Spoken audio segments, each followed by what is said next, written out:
So this is the letter. So we go to this part.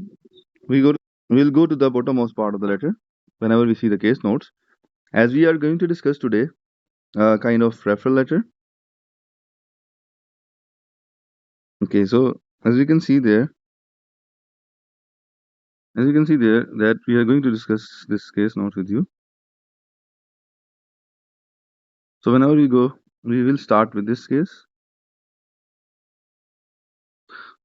We have to go there and find to whom we are writing this letter. As it's written, maybe in the exam, GP might not be highlighted, but patient new GP. So to new GP we are writing. First of all, we can see that everything will be relevant,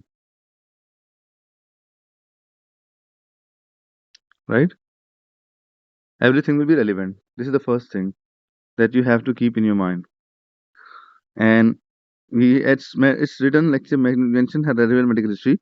This is distractor because when they write it down about relevant medical history and request further management for her anxiety. So most of the candidates believe that just they write it down anxiety related things. Basically, it's kind of handover. A case is kind of handover. So when they believe that it's about the relevant medical history, so candidates do two types of mistake. The first candidates who approach the case a little appropriately, they just write down only anxiety related thing, right?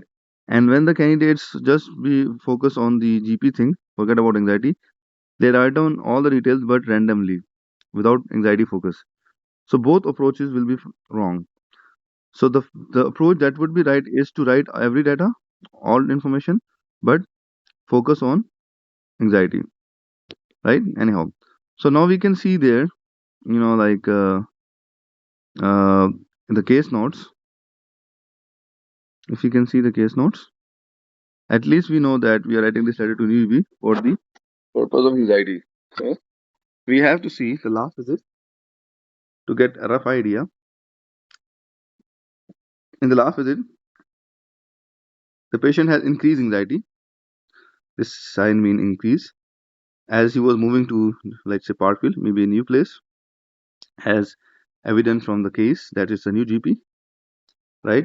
She was anxious regarding loss of her work, family, and relative. This was the reason of anxiety. Like she might lose her work and he might not have any relative over there. She also have poor sleep and poor appetite. Can be the reason behind anxiety. The secondary complaint ongoing is the pregnancy without complication. So she is also pregnant, but there is no complication. Patient requested home delivery, not recommended due to previous pregnancy complication. Taking OTC. Okay. This is also important medication, but most of the candidates focus on the pregnancy then. But you can see, as we mentioned, that right now we are not referring for the management of we can say pregnancy, but we are referring for the management of anxiety. Okay. So now at least we have some idea that why we are referring this patient. So we have the management of anxiety. So now started in the case not from top to bottom. As we discussed that everything here will be relevant. So we can see that your GP Newtown City Clinic, Mr. Karen is your patient for 10 years. Now they are planning to moving to Parkville. So to the person whom you're writing this letter. So we can see that, like age is important, occupation, hairdresser, yeah, everything is important. Married, yeah, non-smoker. So we should not miss anything. Everything that you have written is important, even to the point that family history is important, STN is important, hypertension is important, painful period important, clavicle fracture important, miscarriage important, second miscarriage important. We cannot miss anything. Just see that how much information we could have, and then this is also important. Important. We cannot miss anything, right? So we can see there. Now this is the main issue that started in July 2018 and lasted for 1 complete year. She was having mild anxiety, right? Patient refused medication due to breastfeeding when baby start feeding. So this might be the reason of anxiety, right? So then again, after let's say in the same time frame actually, in the given frame, she was also having let's say mild anxiety. In July, she was having episode of anxiety. In August also, right? Planning to for another child.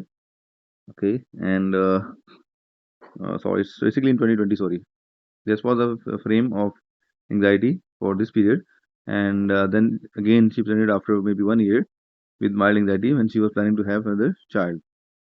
Consult lifestyle changes, patient refused. She was reluctant for that. Okay, so due to the pregnancy, she was concerned. This was the reason of anxiety, right? So now this is the third episode of anxiety. So what we can see there, the patient has had anxiety first when she was not able to cope it up with the baby, but that lasted for one complete year. Like she was having this anxiety, mild anxiety, lasted to from July 2018 to June 2019, right? When and it's because of the breastfeeding maybe, okay, and baby start sleeping 6 hour night. This was the reason when the like anxiety settled. So there could be two approaches to write down this letter. How would we write down the introduction of this letter that we discussed? For example, we have to focus on the anxiety, and secondly, that you are handing over the case.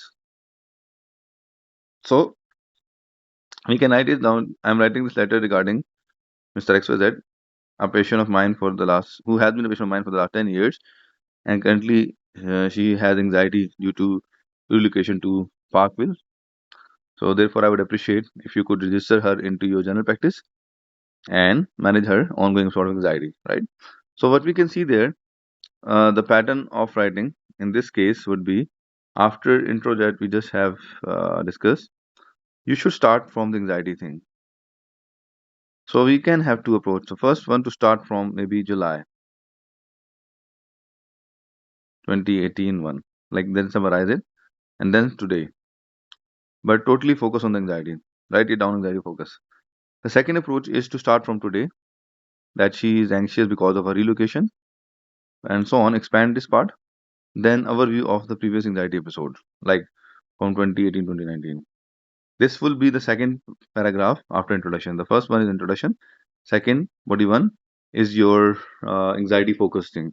So typically, your focus should be on the anxiety. Either you can start from like July episode of anxiety when she was having mild anxiety, which will improve after 6 hours of sleep, and then we can write down about this anxiety when she was planning to have another child, and she remained, you can say, reluctant, and she was concerned about this point, and then we can move on toward the today, and today has to be expanded. In any case, these two visits should be summarized. Either you are writing from today and moving toward the past, or either writing from past and then moving toward today. Anyhow, after writing intro, we discuss, followed by the anxiety focus paragraph. Then we can write down socio-economic details, which includes the hairdresser and blah blah things. Let's say what we can write it down. Then we can write down about the profession. Let's say this is introduction can be written with the anxiety paragraph, but then we can write down profession. Let's say everything we can write it down, and the yes, sorry. After anxiety, it's better to write down about the pregnancy, like whatever the pregnancy complications are. Then we can write down about the social history and family history. We can write it down, or social plus past medical history together. So intro, we have anxiety, we have pregnancy, social plus past medical history, family history, and then conclusion. So this will be the right approach for that in this letter. So is there anything that you want to discuss in this?